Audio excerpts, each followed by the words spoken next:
Hey guys, take a minute with the video for you guys. In today's video, we're going to show you how to check the humidity using your iPhone with the weather app. So let's get started. So your iPhone provides a lot of data, especially when it comes to weather. If you go ahead and open up the weather app and choose the city or the location that you're in, right? You're going to go click on it. And once you click on it, of course, you see the normal stuff like temperature. But if you go down a little bit further, you'll be able to see information about the humidity for that location. So as you can see, if I click on that, it gives you the current humidity and the dew point as well. Now, more importantly, if you want to know what it's going to be like for another day, you can select the date up here.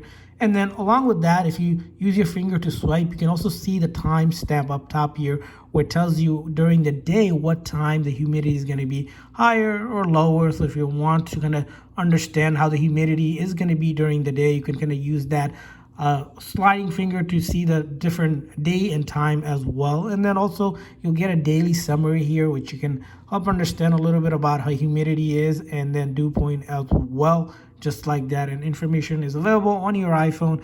As long as you are connected to the internet or have cellular data on, you'll be able to see this data on your iPhone. So I hope you guys found this video helpful. If so, please make sure to like and subscribe button. Thanks for watching, guys. See you guys next time.